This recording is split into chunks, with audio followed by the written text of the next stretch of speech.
Hello students, welcome to my YouTube channel mathematics with Avi Garg.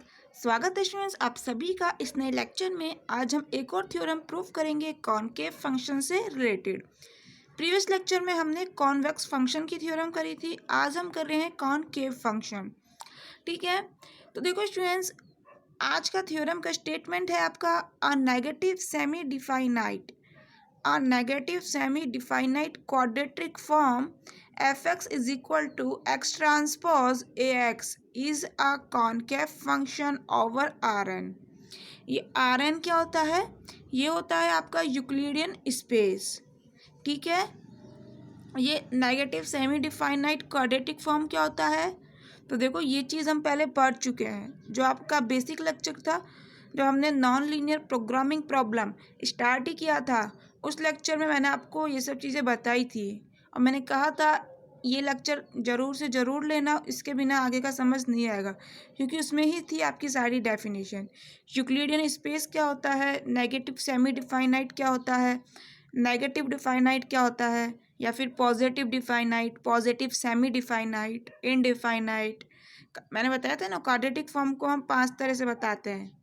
इसकी डिफाइनेट्स जो हम डिफाइन करते हैं किस तरह से, 5 तरह से थे। ठीक है, 5 टाइप थे। और कॉनकेव फंक्शन, कॉन्वेक्स फंक्शन, ये सब चीज़ हम पढ़ चुके हैं। यदि आप लोगों ने नहीं पढ़ी है तो प्लीज़ स्टूडेंट्स, रिक्वेस्ट है मेरी आप लोगों से, वो लेक्चर ले लीजिए। आई बटन में लिंक आ रहा है आपके सामने, वहाँ से प्लीज़ बेसिक लेक्चर है उसे ले लीजिए। सब चीज़ें हैं उसमें आपसे। ठीक है, जो भी आपके यूज़ आने वाली हो सब है उसमें। तो देखिए, चलते हैं, हम स्टार्ट करते हैं। एक चीज़ और मैं आपको बता दूं स्टूडेंट्स, जो इसका पॉजिटिव डिफाइनाइट वाला थ्योरम था, जहां हमने कॉन्वेक्स फंक्शन प्रूव किया था, वो आप लोगों को मिल जाएगा। उसका लिंक डिस्क्रिप्शन बॉक्स में, आप लोग वहां से देख सकते हैं। ठीक है, इंपॉर्टेंट प्रूफ है, उसे भी देख लीजिए, एग्जाम में आया हुआ है राजस्थान यूनिवर्सिटी में। ठीक है, तो उसे ले लीजिए, चाहे तो आई बटन में लिंक आ रहा है वहाँ से ले लीजिए, या फिर डिस्क्रिप्शन बॉक्स में जाकर आप लोग देख सकते हैं, और भी लेक्चर्स के वहाँ लिंक है, वहाँ से जो भी लेक्चर लेना है ले लीजिए। ठीक है, तो देखो स्टार्ट करते हैं। हमें नेगेटिव सेमी डिफाइनाइट दिया हुआ है क्वाड्रेटिक फॉर्म, हमें प्रूफ करना है ये क्वाड्रेटिक फॉर्म आपका कॉनकेव फंक्शन डिफाइन करता है। तो क्या करेंगे, x1 और x2 हमने कोई 2 पॉइंट ले लिए Rn में, यहाँ पर कोई भी x इन जनरल Rn में लिया हुआ है, हमने x1 और x2 ले लिए। Rn में है ये, इसका मतलब क्या हुआ, Rn क्या होता है, n टपल्स का सेट। तो x1 और x2 किस टाइप के होंगे स्टूडेंट्स, बताइए। x1 और x2 कुछ इस टाइप के होंगे। x1 इज इक्वल टू होगा a1 a2 dash dash an। n tuple हो गए, ये कितने हैं, n नंबर हैं ये। ठीक है, n नंबर हैं ये। इसी तरह से कोई x2 होगा, b1 b2 और कहाँ तक, bn तक, ये भी n टाइम्स है। ठीक है, क्योंकि ये Rn में बिलोंग कर रहे हैं, इसलिए इस टाइप के होंगे, n टपल की फॉर्म में। क्लियर। नाउ आगे चलते हैं। हमने कोई एक लैम्डा माना स्केलर, जो वेरी कर रहा है 0 से 1 के बीच में, 0 और 1 के इक्वल भी हो सकता है। ठीक है, F lambda x2 plus 1 minus lambda x1 की हम वैल्यू निकालना चाह रहे हैं। इसकी ही क्यों निकाल रहे हैं, क्योंकि मैंने आपको बताया था कॉनकेव फंक्शन की डेफिनेशन क्या होती है। कॉनकेव फंक्शन की डेफिनेशन होती है F lambda x2 plus 1 minus lambda x1 आपका ग्रेटर देन इक्वल टू होता है कॉनकेव फंक्शन में lambda f(x2) plus 1 minus lambda f(x1) के। ठीक है, आप लोगों को बताया था डेफिनेशन कॉनकेव फंक्शन की यही होती है, तो इसीलिए हम इसकी वैल्यू निकाल रहे हैं। इसको क्या ले आएंगे, ग्रेटर देन इक्वल टू ले आएंगे इस वैल्यू से। ये है क्या, लैम्डा बाहर गया, स्केलर है f(x2) plus 1 minus lambda is also a scalar, बचेगा क्या, f(x1). ठीक है, यही चीज़ लिखी है, इसीलिए हम ये वाले पार्ट की वैल्यू निकाल रहे हैं। तो देखो ये वाले पार्ट की वैल्यू कैसे आएगी आपके पास, यहाँ पर आपको f(x) इज इक्वल टू दिया है x ट्रांसपोज ax। यहाँ पर x है तो यहाँ पर x का ट्रांसपोज आ गया, यहाँ सिंपल x आ गया। तो ठीक है ना, यहाँ पर x की जगह ये टर्म है तो हम इसकी यूज़ कर लेंगे। ठीक है, पहले हम क्या कर रहे हैं, लैम्डा वाले पार्ट को एक तरफ लिख रहे हैं। तो x1 आपके पास 1 इंटू x1 आ गया, प्लस लैम्डा कॉमन ले लिया x2 माइनस x1। अब ये वाला रूल आप अप्लाई कर दीजिए। तो क्या आ जाएगा, x1 plus lambda x2 minus x1 का ट्रांसपोज मैट्रिक्स ए और x आपका यानी कि ये वाला टर्म एज इट इज़। एक चीज़ मैं आपको यहाँ क्लियर कर दूँ, जब हमने आपको क्वाड्रेटिक फॉर्म बताया था तो बताया था स्टूडेंट्स कि जो ए होता है ये एक सिमेट्रिक मैट्रिक्स होती है। ठीक है, ये एक सिमेट्रिक मैट्रिक्स है। और जो आपने ये x1 x2 लिए हैं ये क्या है, ये कोई भी दो पॉइंट है Rn में, तो ये आपके वेक्टर हैं। ठीक है, ये एक मैट्रिक्स फॉर्म में लिखे हुए हैं, जो बताया ना A1 A2 AN। पहली बात, हम जो x1 x2 लेते हैं कॉलम वाइज लेते हैं। ठीक है, तो ये x1 क्या होगा, ये एक मैट्रिक्स होगा कुछ इस तरह से, x1 is equal to A1 A2 AN, ये एक मैट्रिक्स है। इसी तरह से x2 होगा B1 B2 BN, इसी तरह से। ठीक है, ये एक मैट्रिक्स है। तो यहाँ पर जब हम अभी मल्टीप्लाई करेंगे आगे, तो वहाँ पर कहीं टर्म आएगी AX1, तो आप इसको x1A भी लिख सकते हो। ठीक है, in general AB not equal to BA, जहाँ A और B क्या है, आपकी मैट्रिक्स है। बट यहाँ पर A हम क्या लेके चल रहे हैं, सिमेट्रिक मैट्रिक्स। तो सिमेट्रिक मैट्रिक्स हो जब, तो आप कह सकते हो AX1 is equal to x1A होगा। इस चीज़ से कहीं भी कंफ्यूज मत होना, कहीं हम AX1 लिखेंगे कहीं x1A। ठीक है, जरा भी कंफ्यूज नहीं होना है। तो चलते हैं आगे। एक चीज़ और उससे पहले स्टूडेंट्स, आप लोगों को पता होगा शायद A प्लस बी का ट्रांसपोज आप क्या लिख सकते हैं, A transpose plus B transpose. 12th class में हम मैट्रिक्स जब पढ़ते हैं तो वहाँ ये प्रॉपर्टी पढ़ाई जाती है, बहुत ईजी प्रॉपर्टी है। A प्लस बी का transpose is equal to A transpose plus B transpose. Minus हो तो भी कोई फर्क नहीं है, माइनस आ जाएगा। क्लियर, देखो अब चलते हैं आगे, सब चीज़ आपको पता है। तो यहाँ पर ट्रांसपोज ओपन करना है, क्या आएगा, x1 ट्रांसपोज और इस वाले पार्ट का ट्रांसपोज।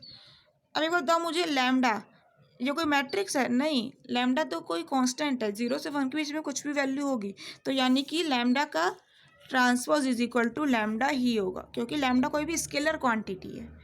ठीक है, ट्रांसपोज हम मैट्रिक्स का लेते हैं, ना कि कोई स्केलर क्वांटिटी का। क्लियर, तो यहाँ पर इसीलिए लैम्डा ट्रांसपोज हम कहीं भी नहीं लिख रहे हैं, लैम्डा ही लिख रहे हैं। तो देखिए मैंने मल्टीप्लाई कर दिया डायरेक्ट, यहाँ से आएगा आपके पास x1 का ट्रांसपोज AX1, ये लिख दिया। नेक्स्ट क्या आएगा, x1 का ट्रांसपोज A और ये वाली term lambda x2 minus x1। तो देखो ये रहा लैम्डा x1 का ट्रांसपोज, यहाँ से आया A x2 माइनस x1। अब ये वाली टर्म ले लेते हैं, लैम्डा ट्रांसपोज लैम्डा ही रहेगा, x2 माइनस x1 का ट्रांसपोज आ जाएगा आपका AX1। डायरेक्ट मल्टीप्लाई करते हुए चल रहे हैं, इन दोनों को मल्टीप्लाई करेंगे अब, तो lambda into lambda, lambda square हो गया, x2 माइनस x1 का transpose as it is AX2 minus x1। ठीक है, नाउ कुछ भी नहीं करा, मल्टीप्लाई करा है, x1 ट्रांसपोज AX1, आपके पास टर्म एज इट इज आ गई। यहाँ से देखिए लैम्डा x1 ट्रांसपोज AX2, ये लिख दिया। यहाँ से एक टर्म आएगी लैम्डा x1 ट्रांसपोज AX1, देखो ये रहा lambda x1 transpose AX1 with minus sign. ये 2 क्यों हुआ, क्योंकि एक टर्म यहाँ से भी यही आएगी। देखिए लैम्डा x2 ट्रांसपोज AX1, ये वाली टर्म लिख दी, और यहाँ से माइनस वाली ये वाली टर्म आ गई, lambda x1 transpose AX1, lambda x1 transpose AX1। तो ये वाला माइनस माइनस दोनों मिलकर प्लस बना देंगे, तो इसलिए आ गया 2, और माइनस साइन है तो आपका माइनस आ जाएगा। क्लियर, ये वाली टर्म आपकी एज इट इज़ लिखी हुई है, कुछ भी इसके साथ चेंज नहीं करा है। ये होगा आपका क्वेश्चन नंबर फर्स्ट। अब देखिए स्टूडेंट्स, आप लोगों को पता है जब लैम्डा 0 से 1 के बीच में वेरी करता है तो lambda square less than equal to lambda आएगा। ये कोई रटने की बात नहीं है, समझने की बात है स्टूडेंट्स, रटो मत, बहुत इजी है। ऐसा करो, लैम्डा की कोई वैल्यू ले लो, जब कहीं भी ऐसी कंडीशन आ जाती है ना तो कुछ ना कुछ वैल्यू लेके देख लिया करो। यहाँ पर हम 0 से 1 के बीच में कोई भी लैम्डा की वैल्यू ले लेते हैं, ऐसा करते हैं 0.5 ले ले। ठीक है, लैम्डा इज इक्वल टू हमने ले लिया 0.5, देन लैम्डा स्क्वायर क्या आएगा बताइए 0.25। मुझे बताओ लैम्डा स्क्वायर क्या लेस देन नहीं है क्या लैम्डा से, है ना, 0.25 इज लेस देन 0.5, तो यानी कि lambda square less than lambda आ रहा है कि नहीं आ रहा है। यहाँ पर ऐसा क्यों हो रहा है, जब हम 2 का स्क्वायर करते हैं तो 4 आता है, तो यानी कि ये ग्रेटर देन है 2 से, तो यानी कि यार यहाँ तो lambda square greater than lambda हो रहा है, यदि लैम्डा की वैल्यू 2 है तो। ऐसा क्यों हो रहा है ये? वैसे तो ऐसे ही लगता है इन जनरल लैम्डा स्क्वायर बड़ा ही होगा। स्टूडेंट्स ये इसलिए हो रहा है क्योंकि 0 से 1 के बीच में वेरी कर रहा है लैम्डा। यदि 1 से ग्रेटर आप कुछ भी क्वांटिटी ले लो, कुछ भी स्केलर ले लो, तो ये वाली कंडीशन ही फॉलो होगी। बट यहाँ 0 से 1 के बीच में वेरी कर रहा है, इसलिए lambda square less than lambda आएगा। यहाँ इक्वल टू इसलिए आया क्योंकि अगर लैम्डा की वैल्यू 1 ले लोगे तो लैम्डा स्क्वायर भी 1 ही आ जाएगा, तो इसलिए यहाँ पर आ गया आपके पास इक्वल टू साइन भी। समझ आया? रटने की चीज़ नहीं है, समझो। चले आगे। एफ एक्स हमें दिया हुआ है नेगेटिव सेमी डिफाइनाइट है। जब नेगेटिव सेमी डिफाइनाइट है तो इसका मतलब क्या होता है? बताया था आप लोगों को, डेफिनेशन पढ़ाई थी जब। नेगेटिव सेमी डिफाइनाइट का मतलब है F X less than equal to 0। Clear? जब F X less than equal to 0 है तो यहाँ पर एक्स की जगह कोई और पॉइंट ले लो, x2 माइनस x1 ले लो। ठीक है, ये सब आर एन में ही आपके, x भी आर एन में था, और ये जो आपका x2 माइनस x1 है ये भी आर एन में ही है। ठीक है, एन टपल की फॉर्म में ही आएगा, कुछ भी माइनस करेंगे तो आप वेक्टर्स। ठीक है, और एन टपल का सेट आर एन में बिलोंग करता है। तो क्या मैं एक्स की जगह ये वाला चीज़ नहीं लिख सकती क्या? बिल्कुल लिख सकती हूँ। तो आपके पास एफ एक्स था क्या? एक्स ट्रांसपोज ए एक्स, तो एक्स की जगह ये वाला क्वांटिटी लिख दो, तो क्या आ जाएगा? x2 माइनस x1 का transpose A x2 minus x1 less than equal to 0। समझ आया? यही करा है। क्लियर? अब दोनों स्टेटमेंट, ये वाला और ये वाला, इनसे हम क्या ये नहीं कह सकते क्या? देखो सीधा सा समझ लो ऐसे, इसको इस वाले टर्म को दोनों तरफ मल्टीप्लाई करा है और कुछ भी नहीं करा, तो क्या आ गया? लैम्डा स्क्वायर के साथ मल्टीप्लाई कर दिया, लैम्डा के साथ मल्टीप्लाई कर दिया। थोड़ा सा कन्फ्यूज़न हो सकता है, यहाँ लेस देन है तो यहाँ ग्रेटर देन कैसे होगा इस चीज़ से। ये क्या है? लेस देन इक्वल टू 0 है, नेगेटिव है। ठीक है, तो ऐसा करो, कोई भी अब एग्जाम्पल से ही सॉल्व करते हैं इस चीज़ को। कोई भी नंबर ले लो, ये कोई भी नेगेटिव नंबर है ना, तो कोई भी नंबर ले लो। हम ले लेते हैं lambda is equal, sorry lambda तो आपका चलने दो 0.5, लैम्डा स्क्वायर 0.25 फॉर एग्जाम्पल हम लेके चल रहे हैं। और ये वाला टर्म आपके पास कोई भी नेगेटिव है, तो हमें समझना है नेगेटिव टर्म से साइन कैसे चेंज हो जाता है ना, ये चीज़ समझनी है। तो -1 ले लेते हैं। ठीक है, लेस देन इक्वल टू 0 है ये। तो मुझे को बताओ, अभी आपके पास था कि lambda square less than equal to lambda होता है। ठीक है, यानी कि 0.25 लेस देन 0.5, -1 से मल्टीप्लाई करो, -0.25 लेस देन ही रहेगा क्या? यहाँ पर बताना है अभी, -0.5, -0.25 और -0.5 में कौन बड़ा है और कौन छोटा है? माइनस में चल रही है, बताइए। ऑब्वियसली स्टूडेंट्स ये वाला साइन आने वाला है, -0.25 is greater than -0.5। Number line -2 और -4, -2 बड़ा है -4, ऑब्वियसली -2 बड़ा है, तो फिर यहाँ क्यों दिक्कत आ रही है? पॉइंट है तो क्या हो गया? -0.25 कहाँ आएगा आपके पास? इसमें क्यों दिक्कत आ रही है स्टूडेंट्स? फिर नंबर लाइन बना लीजिए ना, ये नंबर लाइन हो गई, ये आपके पास 0 हो गया, यहाँ कहीं होगा -0.25 और -0.5 कहाँ होगा? कहीं यहाँ। ठीक है, ये 0.2 है। ठीक है, एक एक नंबर ले लेते हैं डेसिमल के बाद, ये 5 है, तो ऑब्वियसली यहाँ पर आना है। कन्फ्यूज़न नहीं हो रहा ना इसमें? तो अब मुझे बताओ ये वाली क्वांटिटी बड़ी है कि ये बड़ी है? ऑब्वियसली ये बड़ी है, ये ग्रेटर देन है, तो यहीं पर यही तो लिखा है।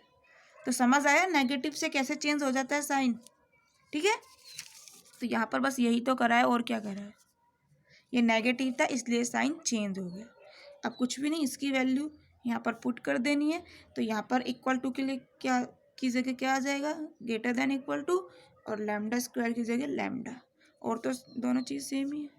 क्लियर?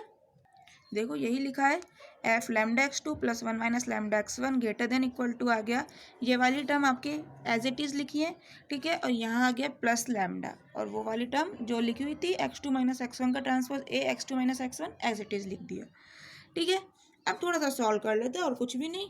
यहाँ पर आपके पास दोनों ब्रैकेट है, ओपन कर लो। यहाँ से क्या आएगा, एक्स टू का ट्रांसपोज माइनस एक्स वन का ट्रांसपोज, ठीक है, और मल्टीप्लाई करा और कुछ भी नहीं करा। तो देखो ये वाली टर्म, ये और ये वाली टर्म एज इट इज़ लिख दी हमने, ठीक है। इनको सॉल्व करा है, तो यहाँ से आएगा लैम्डा एक्स टू का ट्रांसपोज ए एक्स टू, देखो ये वाली टर्म आ गई, ठीक है। नेक्स्ट लैम्डा एक्स टू का ट्रांसपोज ए एक्स वन, तो ये वाली टर्म ये रही। लैम्डा एक्स वन का transpose A X two with minus sign, ये रहा।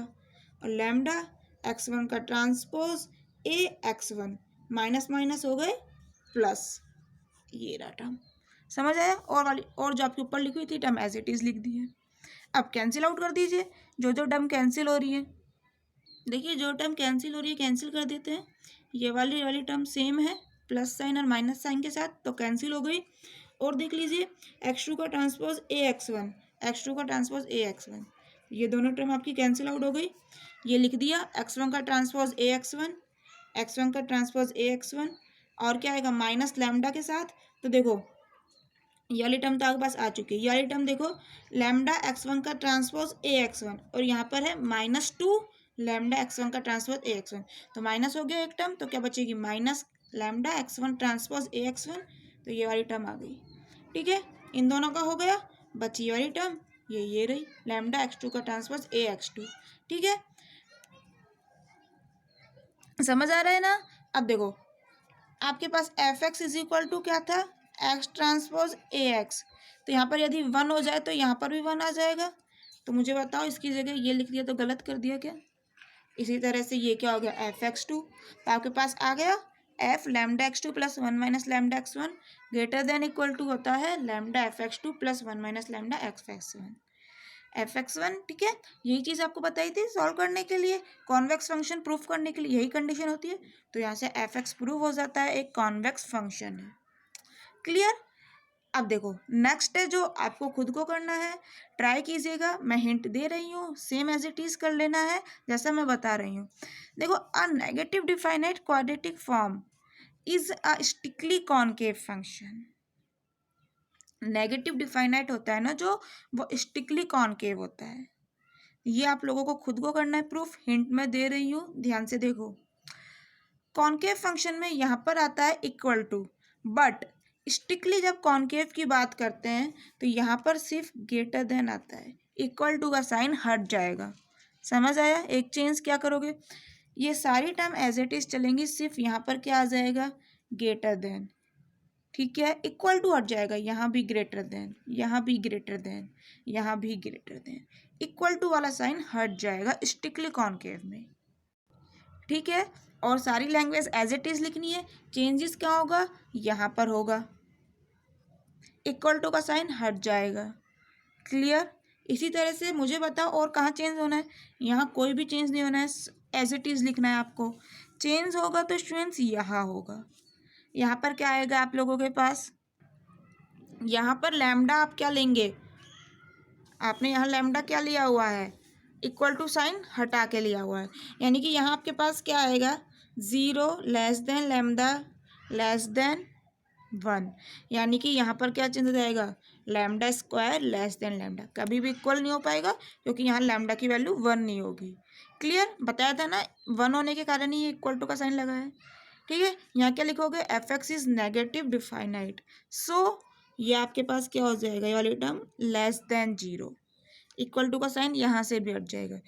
अगर यहाँ पर इक्वल टू का साइन नहीं है तो फिर यहाँ कैसे आएगा, तो यहाँ भी क्या हो जाएगा सिर्फ ग्रेटर देन, इक्वल टू का साइन हट जाएगा, ठीक है। बस फिर आपको यहाँ बता ही चुके हैं। तो यहाँ जब आप प्रूफ कर देंगे कि F lambda X two plus one minus lambda X one greater then होता है lambda F X two plus one minus lambda X one F X one, तो आपका प्रूफ हो जाएगा F X is strictly concave function. आप लोगों को यही डेफिनेशन बताई गई थी कि जब यहाँ इक्वल टू का साइन नहीं आता, सिर्फ ग्रेटर देन का साइन आता है, तो हम कहते हैं स्ट्रिक्टली कॉनकेव। समझ आया? सो थैंक यू स्टूडेंट्स, मिलते हैं नेक्स्ट लेक्चर में और कुछ अच्छी थ्योरम्स के साथ। तब तक के लिए आप प्रैक्टिस करते रहिए क्वेश्चंस की, जो भी मैंने आप लोगों को बताए हैं, जो भी मैं आप लोगों को पढ़ा रही हूँ स्टूडेंट्स, उनमें 2 यूनिट आराम से कवर हो रही हैं। फिर भी कुछ छूट जाता है तो आप लोग देख लीजिए, ठीक है, उन्हें कवर करते हुए चलिए। बट 2 यूनिट आप लोगों को कंप्लीट करनी है ना। उनमें से आपको पेपर मिलेगा ज़रूर। जो भी मैंने आपको पढ़ाया है ना, उसमें से आपको कन्फर्म क्वेश्चन मिलेगा। जो भी मैं आपको थ्योरम्स पढ़ा रही हूँ, उनमें से एक थ्योरम स्टूडेंट्स कन्फर्म आती है हर बार। मत्स्य यूनिवर्सिटी या फिर राजस्थान यूनिवर्सिटी की बात करें तो वहाँ तो कन्फर्म है, और ऐसा नहीं है अदर यूनिवर्सिटीज़ में थ्योरम नहीं आती, ठीक है, वहाँ भी पूछ ली जाती हैं, बट इनका मैं कन्फर्म बता रही हूँ, ठीक है। तो इम्पोर्टेंट थ्योरम से आप लोगों के अच्छे रिजल्ट हैं, इन्हें प्लीज़ सॉल्व करिए। एग्ज़ाम के पॉइंट ऑफ व्यू से या फिर नॉलेज के पॉइंट ऑफ व्यू से, दोनों ही तरह से इम्पोर्टेंट रिजल्ट है, प्लीज़ इन्हें देखिए, ठीक है। और आप लोगों के सामने प्लेलिस्ट आ रही है, वहाँ से भी देख सकते हैं, सारे लेक्चर ले लो जो भी आपके काम के हैं, इम्पोर्टेंट लेक्चर हैं। प्लेलिस्ट में जाओ एक बार और देखो, रीड करो कि कौन कौन से आप लोगों को यूज़फुल है लेक्चर, ठीक है। सो थैंक यू स्टूडेंट्स, मिलते हैं नेक्स्ट लेक्चर में।